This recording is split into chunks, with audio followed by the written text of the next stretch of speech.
Hello everybody, what is up YouTube? I am back again. You guys are getting so many fucking videos. There's been a shit ton. I am yelling really loud because I'm excited. And we're today doing a new project. A new project. Our third new project you guys get to enjoy. But today what we're doing to kind of explain it to you guys is we're gonna do a weekly digest of all the NCL weeks. So there's gonna be 10, repeat after me, 10 of these plus playoffs. So an extra 4 after that. That'll be special ones. We'll probably have special guests on those and maybe throughout the season. But I will be doing this co-hosted, of course, by my really good friend, the slinkiest of all captains, Captain Slink himself. What's up, everybody? It's good to be back. Yeah, it is good to have you back. And basically what we're going to be doing really quick, it's going to keep these videos really short as by popular demand. We're just going to go over games and transactions that happen. So just basically a quick rundown of the week of NCL, kind of like I was saying, weekly digest kind of explains itself.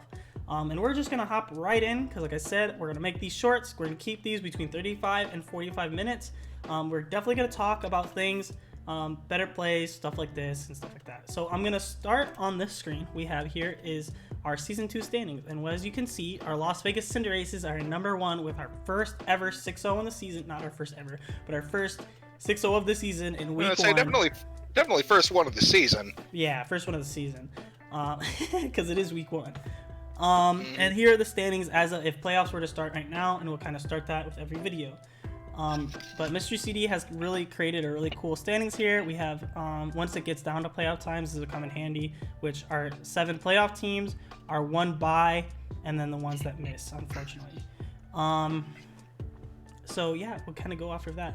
So to talk about the big game, probably the biggest game that we had, well, probably not the biggest game, but definitely a really good game. We had the Las Vegas Cinderaces versus the Hell Summoned Clefable.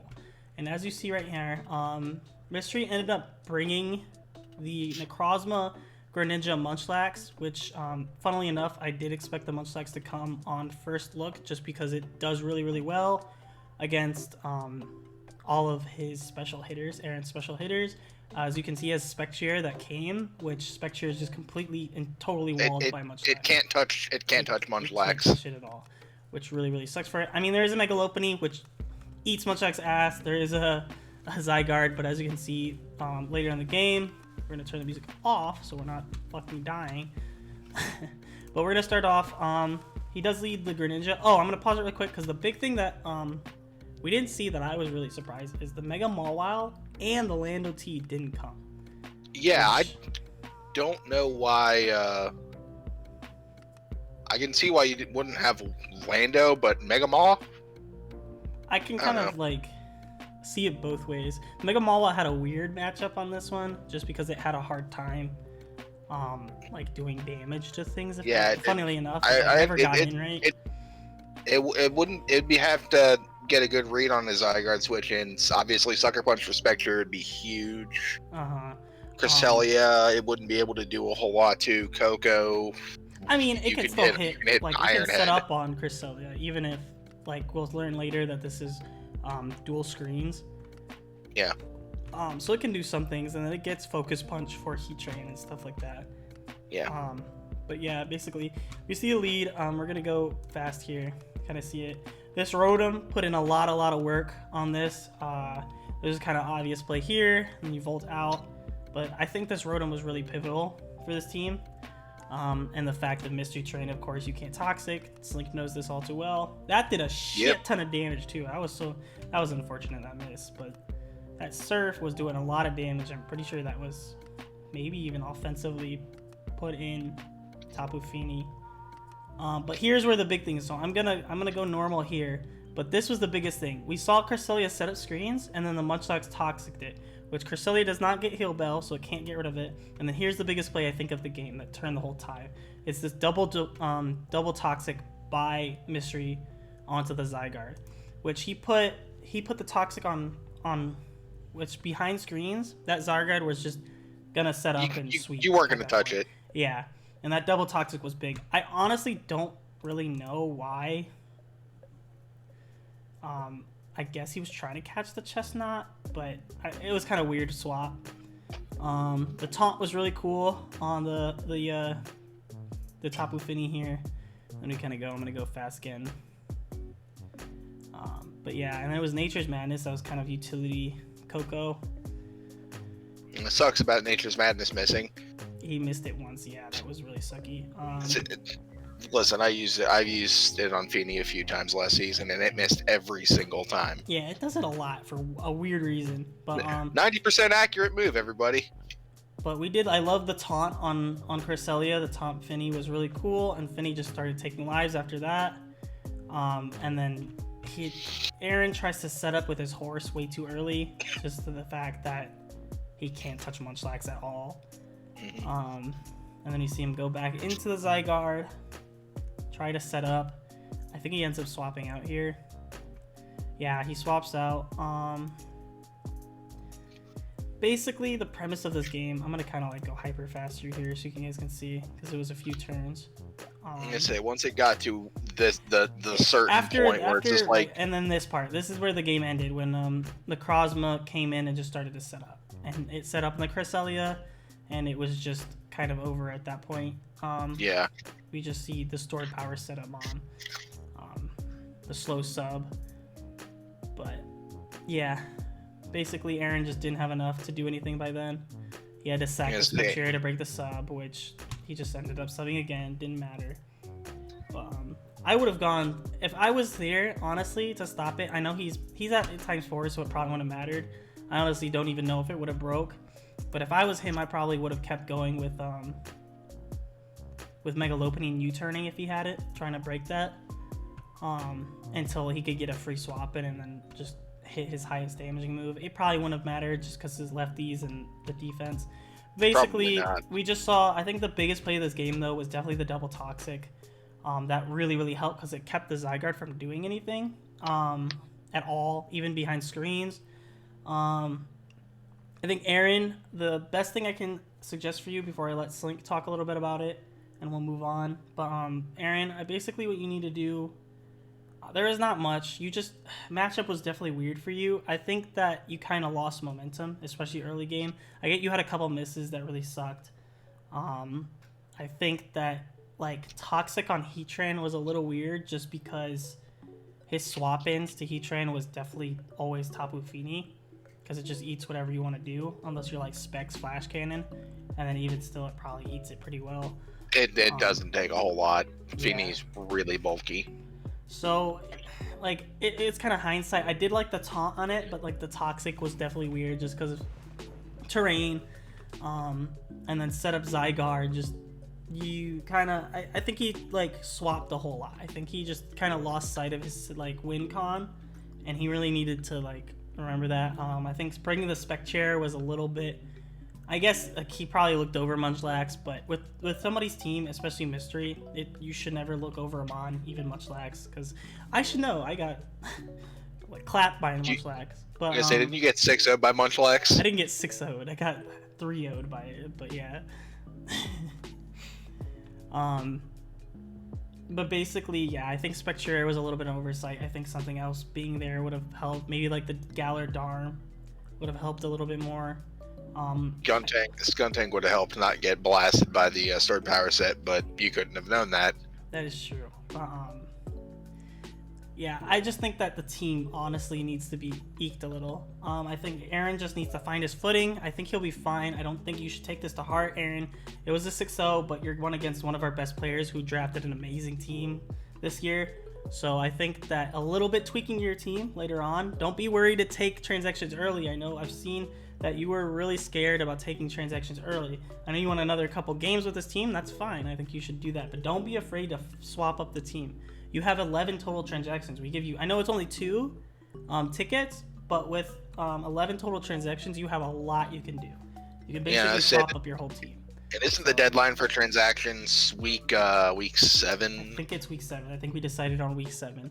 So that's when your deadline is. So it's like if you do one either this week or next week, you know, you have the other one for the next few weeks. I'll run that team a bit and then see how that treats you, and then you know. I think it's definitely going to be with Aaron finding mons you're comfortable with. Like find your footing and you'll be fine. Moving on, we're gonna go back to standings here, and we're gonna go to Chris's game, which was Chris versus Steph. And as you can see, it was a 4-0.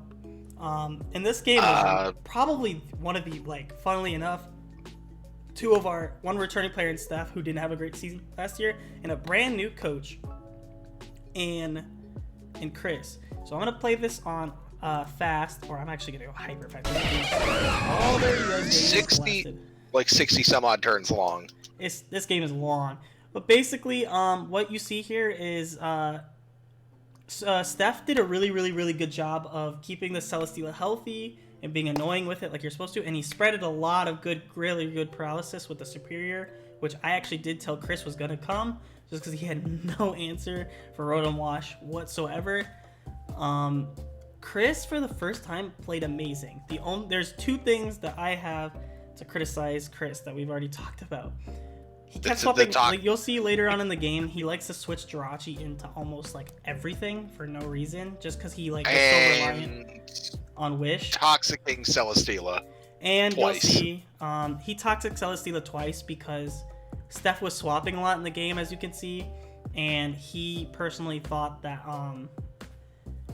he was gonna swap, but there was no reason. There's absolutely no reason for Steph to swap. He had Flamethrower under Celesteela. Jirachi couldn't touch him. He did end up sacking the Dragapult when he didn't need to later. That was kind of just hindsight, whatever. You see, is he 2%, he'll swap it out. Whatever, at that point. He's new, learning stuff. And then the biggest thing I didn't like was swapping Jirachi like 2 times onto Regieleki when you have a full health Donphan. There's no reason. Regieleki can't touch Donphan whatsoever. But there you see the double toxic. Regieleki can't touch ground types. He can't touch ground types or Volt Absorb Mons. But here you see, there's the first time where he swaps Jirachi and then Regieleki does like 49 with 1 Thunderbolt. And he finally goes. This was a really cool play too, where he ice sharded the Superior and then doubled into Pinsir, and he had a sweep here, and it really made me mad because he didn't realize that he calced wrong. And if he would have just quick attacked the track on it, would have died, and he would have had a full Pinsir sweep. It made me really sad, but you know, it's whatever. But basically, yeah, the game finished up. Chris mostly had control this whole entire game, but Steph played really well, especially being annoying with. There you see the sack of the, and then here's the second time he goes, freaking Jirachi just to toxic the Regieleki for no reason. But yeah, basically you just see Rotom Wash kind of clean up here. Yeah, as I say, Regieleki does not care about how much HP it has left. As long as it has 1, it's clicking Thunderbolt. So, yeah, it was just kind of hindsight. There you see Jirachi get the kill, and then he comes in and finally goes into Donphan and kills him. But a really great game by Chris. Great first game. Like we said, a couple of hiccups here and there, but definitely things to iron out. For Steph, he played, I think for his first game, he played really well. In his next games, he's just going to have to really work off of that being annoying with Celesteela Suicune. Your hazard removal / setting up is ass right now, so you kind of just have to deal with that. And then I think you need to just really focus on Steph, like, who's going to win your battle. You're just kind of bringing Mons, setting up, like, oh, this looks good, and, like, the building was there. There was a couple hiccups in building, like, I think Mega Guard should have had Shadow Ball, maybe even Sub. Terrakion was Life Orb when I think it probably should have been Scarf, but it was not a huge deal either way. He missed the Stone Edge either way, so it didn't really matter. But in hindsight, it probably should have been Scarf. But I think it's just tweaking with the building, and I think, Steph, you need to focus on who's going to win you the game, because you brought Calm Mind Suicune, Calm Submine, I think Suicune, something like that, I can't remember, and it was just like a different weird setup mons and stuff like this, and you just need to focus, I think, a little bit more on what are your utility mons, what are your walls, and what are your win cons. But other than that, I honestly don't have too much criticism for either of them. I think they did really well for this first game, and I'm really proud of Chris, and I'm honestly pretty proud of Steph too. I'm really kind of, I think he's turning around the curve, or whatever, however you say it. But you have anything to say, Slink? Sorry, I kind of talked a lot there. Not really. Yeah, no, this basically, if you got to make sure and check what the set is, and it's like, okay, if this mon beats this mon, I shouldn't stay in and try to toxic this thing. Because if you know you can't touch it, they probably know you can't touch it either. And just like not staying in on things and stuff like that to like do something. Just recognize your win cons is definitely what you need. Recognize their win cons, keep them healthy. Try to fucking brain, Jesus Christ. Try to make sure you're playing your type immunities well. Like, don't swap something into a predicted T-bolt if you have a ground type. Yeah, for sure. Taking no damage is always going to be better than taking 45%. All right, and then we have this game. We're going to move on to the Tip City Time Lords, coached by Papa Kiram himself, Tristan. And we have Raised by Chaos here, the coach of, what's his team names? Fuck. The UAE Unknown. The UAE Unknown. I'm sorry, I blanked. But the coach, Taylor, who's the coach, showed name Raised by Chaos here. And this game was basically just Lean King showing why he's in OU. His ugly-ass pimple face coming into this, and he just don't be disrespecting Lean King like that. He went off. He went off for sure. As soon as Tristan realized, wait, I can set up on the Deoxys and not take a whole lot from the Dracovish. The biggest thing with this game too is the fact I really like how Tristan didn't freak out. But you're gonna see soon enough, this Aggron sets up to +6, and when Aggron gets to +6, of course that's scary as hell. And I honestly thought it was over at that point. As a man who loves his Mega Aggrons, getting to +6 is a good feeling. Yeah, and I really thought it was over at that point. That was really cool tech that he did. Taking the Pyro Ball miss was unfortunate, of course, but the tech of changing the Reflect over was really, really, really cool on Tristan's part. But it kind of also allowed Mega Aggron to get to +6. The Thunderbolt we saw there. If he had rest there, he definitely should have clicked it if I was him. But at that point, Thundy was doing too much anyways. The Thunder Wave miss there was really unfortunate. That really sucked. Tristan did have some hacks there in the beginning. Yeah, but he pulled it back. He definitely pulled it back. I think the Naganadel was definitely locked in. That's why he Fire Blasted there. I don't know why he sacked it. And then just sacked Galvantula like that. That was really weird on Taylor's part. But after this, guys, I'm sorry. It's kind of boring. I'm going to go hyper fast because it's just Lean King doing Lean King things. We just see him set up and use Stored Power, which Stored Power is probably going to be the name of this episode or something like that, because Stored Power was all over the league this week. Two different games where it swept. 2 different games where it swept, and wasn't there another one where it did a lot. Oh, also that was like the coolest thing, seeing Stored Power do. What was it? I'm gonna pause. 90. I think it was 96. 96 to a Mega Aggron behind light screen.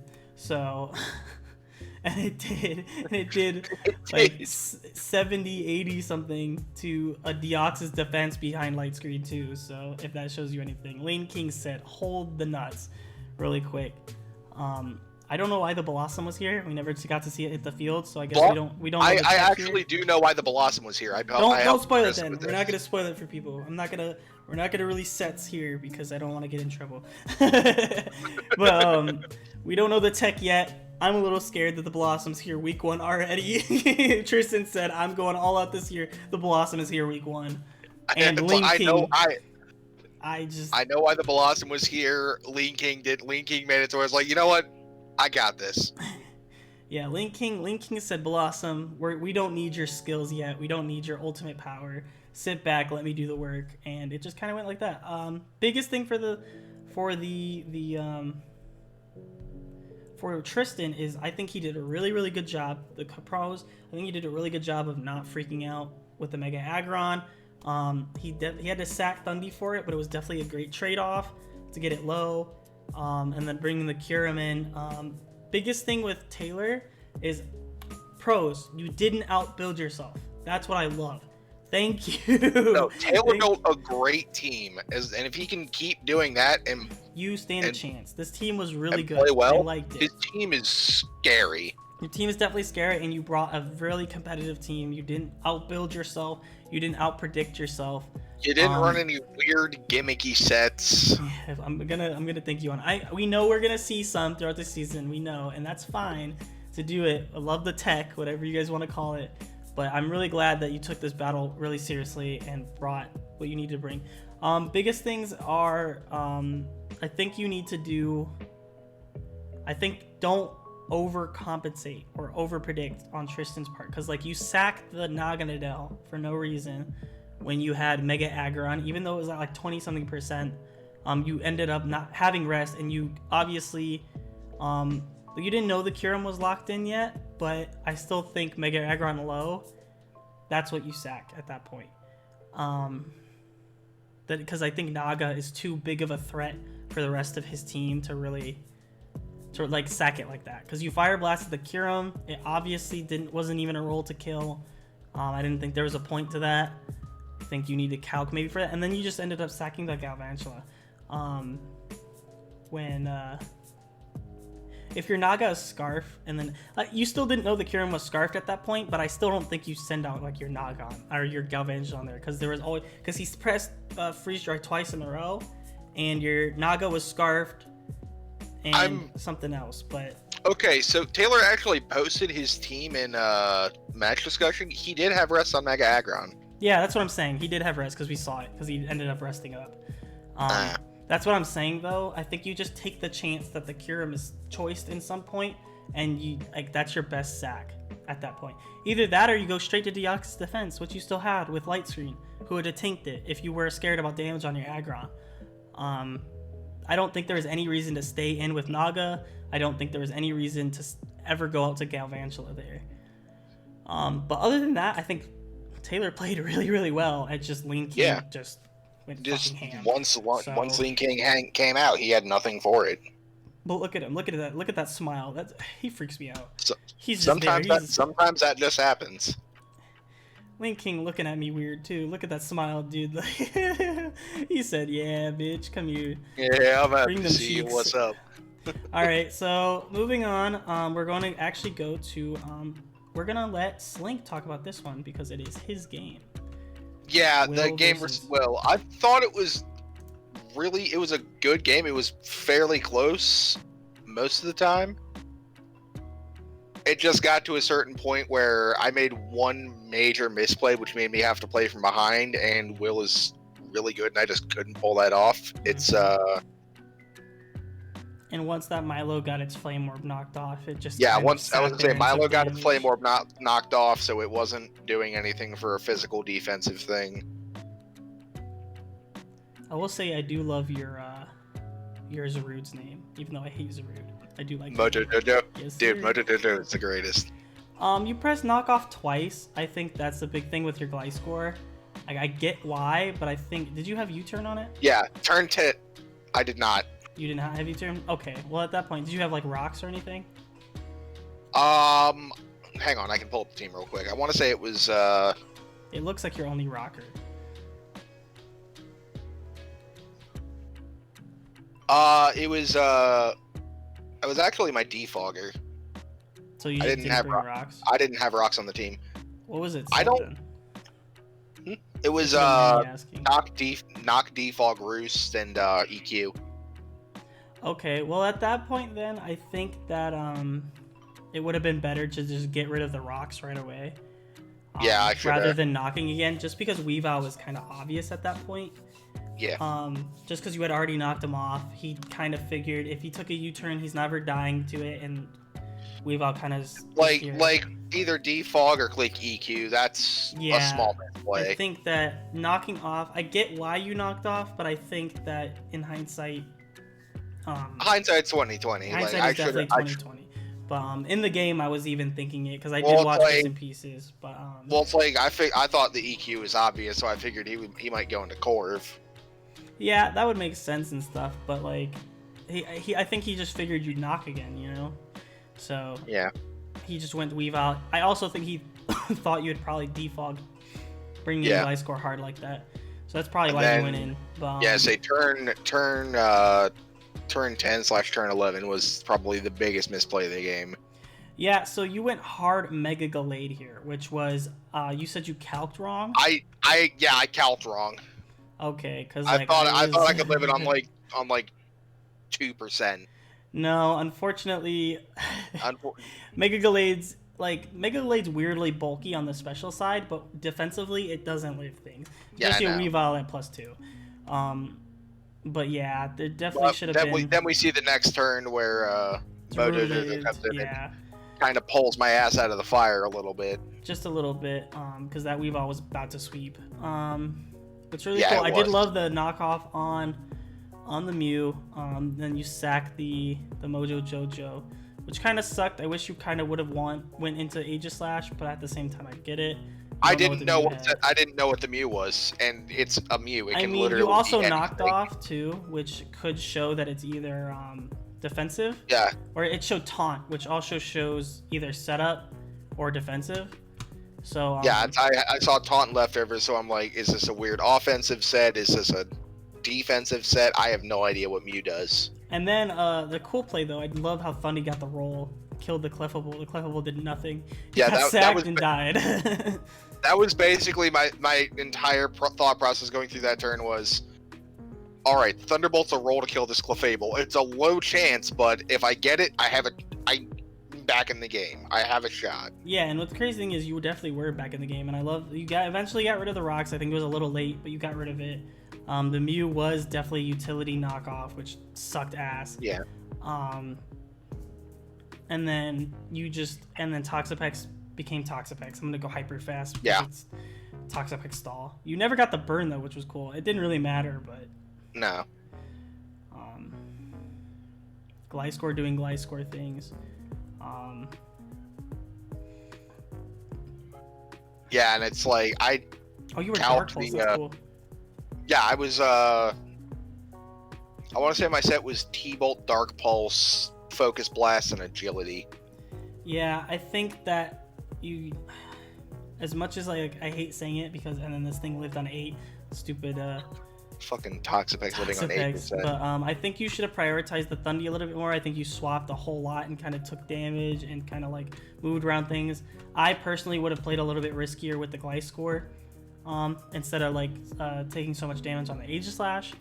The main thing was definitely Mega Gallade going down, because Mega Gallade, I don't know what its set was, but probably just fucked the rest of this team. It was 4 attacks. 4 attack where you knock off? Hold on, I will pull it up real quick.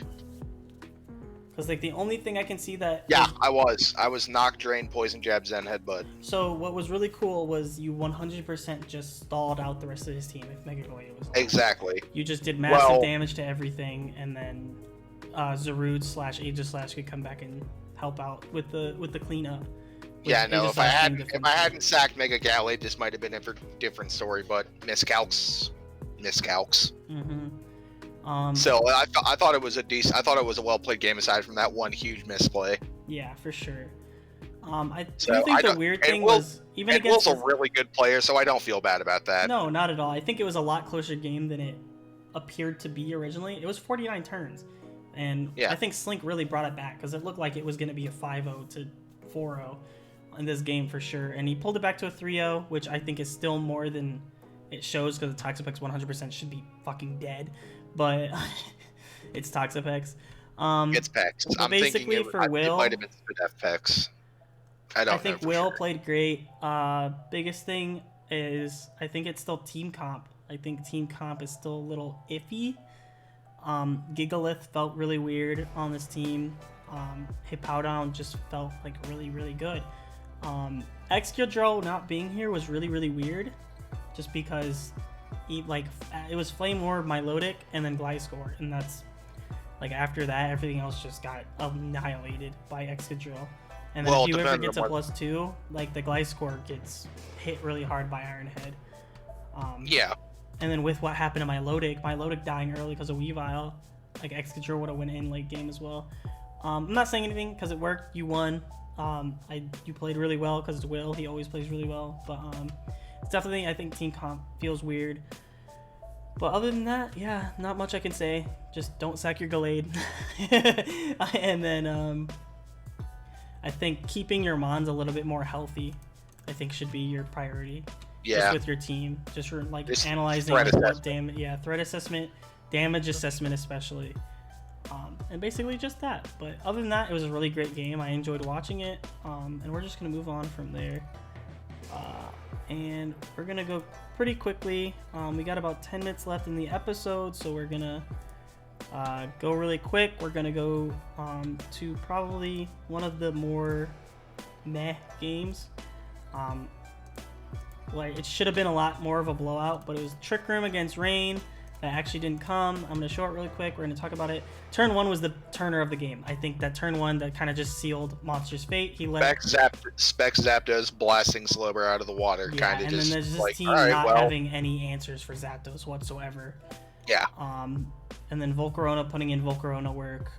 He let his Porygon get knocked off. He flame bodied the Ferrothorn, was just pretty funny, I thought. Which is hilarious. That was the big thing. I don't know why Bucks leech seeded the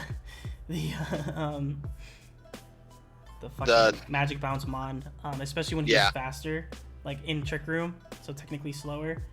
But he could have like Gyro Ball and killed it. Gyro Ball and annihilated it, and it would have been probably a 5-0.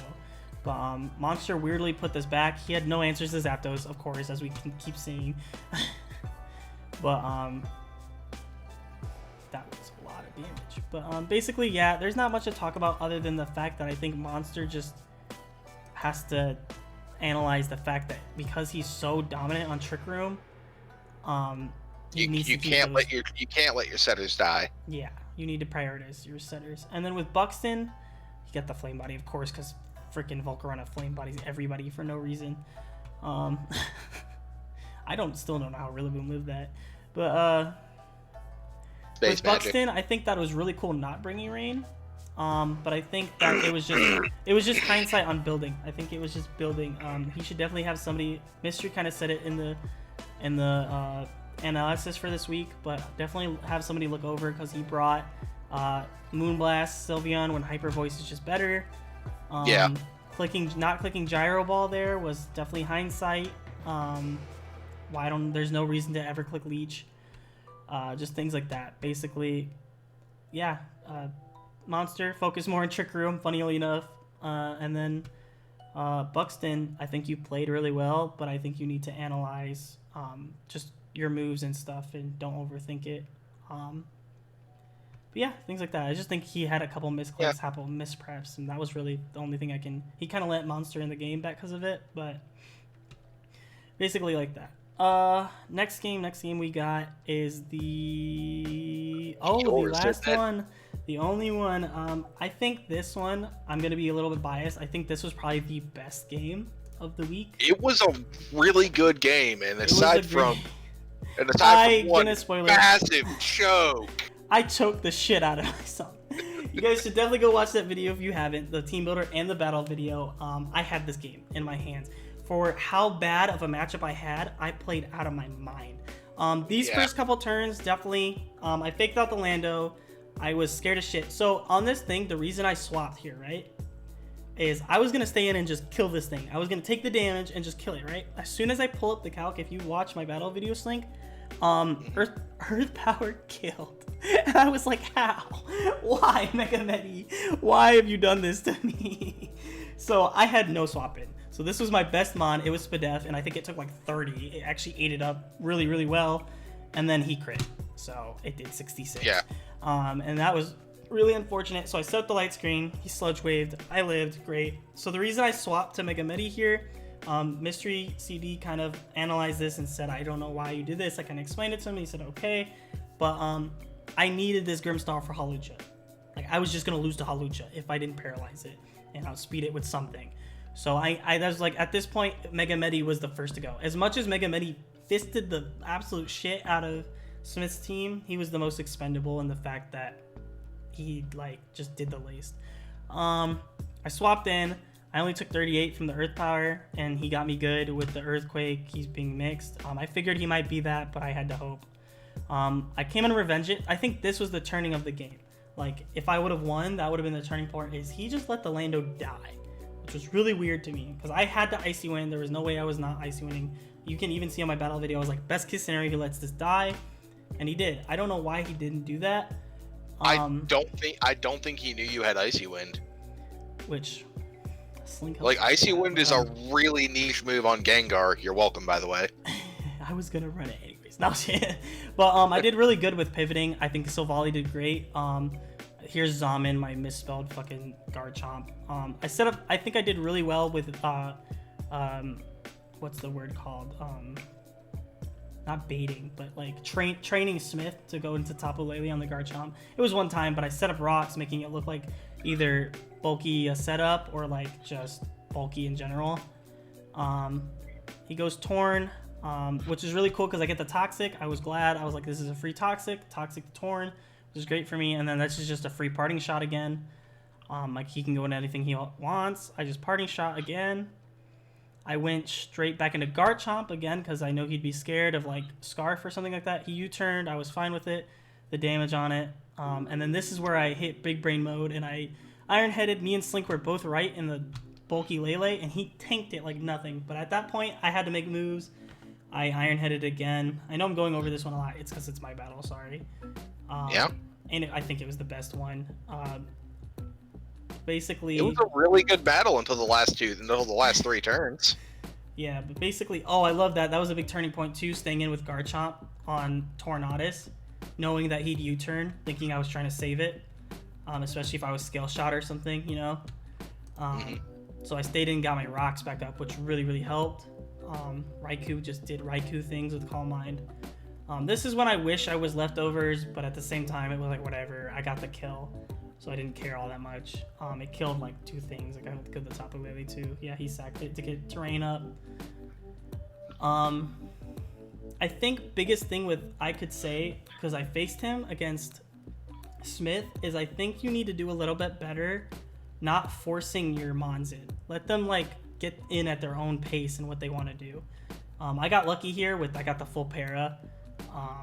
On Hawlucha. I don't think Acrobatics killed. I don't remember. But here's the choke, everybody, where I 100% should have pressed Shadow Ball, but it was a roll, and my brain went, oh man, a roll, I don't want to risk it, and I just sacked Silvally for no reason, when Silvally, like, he couldn't touch Torn. And I did a shit ton to Torn, but knock off O-Code, so I lost. So that was definitely a 1-0 for me that I should have had in my favor, but it definitely went both ways. Like I said, the biggest thing for Smith is I think that he sacked Tapu Lele to get Hawlucha in. I think that was really, really premature. I think he could have waited to do it and chip down some of my Mons, especially with Beedrill. And then at the end where I choked, it worked in his favor because I choked, but I don't think he should have gone Beedrill. Like, I don't know why he didn't go Torn on the Gengar. Like, I get it. He is saying, like, he didn't know I was Scarf at the time, which I 100% agree. But, like, Scarf is such a common item on Gengar. And he never kills Torn. Like, if he's Scarf, then he's locked into Shadow Ball and he doesn't kill Torn and you just kill it back. Or you can U-turn or something like that and then figure it out. And then if I'm not Scarf, you just kill either way. Because Torn's faster. He naturally outspeeds. Yeah, no, Torn going into Torn and then clicking U-turn, so it's like he honestly could have just clicked knockoff, because if I go into Silvally, I mean, I probably could have pressed parting shot and it would have been a lot harder, but yeah, it would have been a predictions game at that point, but at the same time, I think it gave him just a little bit more of a chance rather than me having to choke for him to win. God, did you choke?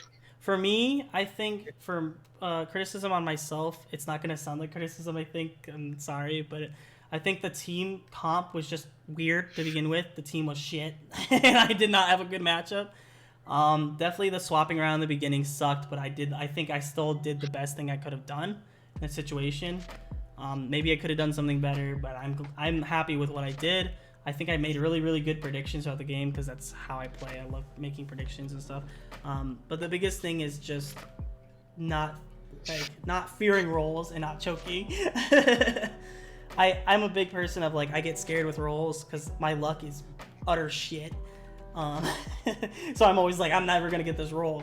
But I should have just at that point there was no point not to just Shadow Ball ever. So yeah, I definitely threw.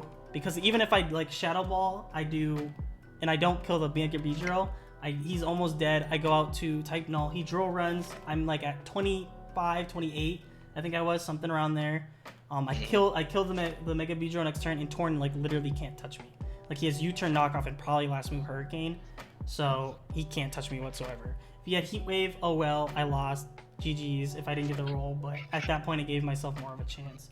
So definitely. Well, if he had Heat Wave, he would have revealed it by that point. Yeah, for sure. I think he would have Heat Waved me a lot earlier.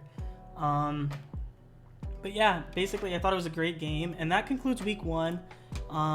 We're getting really close to the end here. We're gonna go really quick over.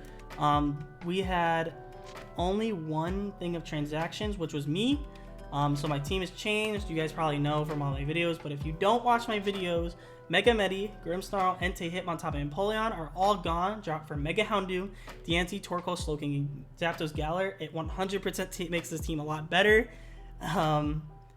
Rocks is a lot better. I think I have Diancie, Garchomp, Torkoal, which all love to have rocks on it. They don't care having it. Tangrowth, Slowking, the old Gen 4 regen core. I'm so excited for it. I love Slowking. I love Tangrowth.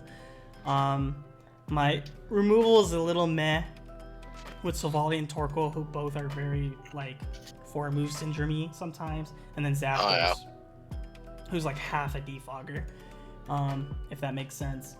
I think the team though is a lot better. It's Sun Mega Houndoom with a lot of offensive threats around it, and then defensive presence, like the really niche Tangrowth with Chlorophyll. I was surprised he didn't go. I was surprised he didn't go for like dropping Tangrowth for Venu.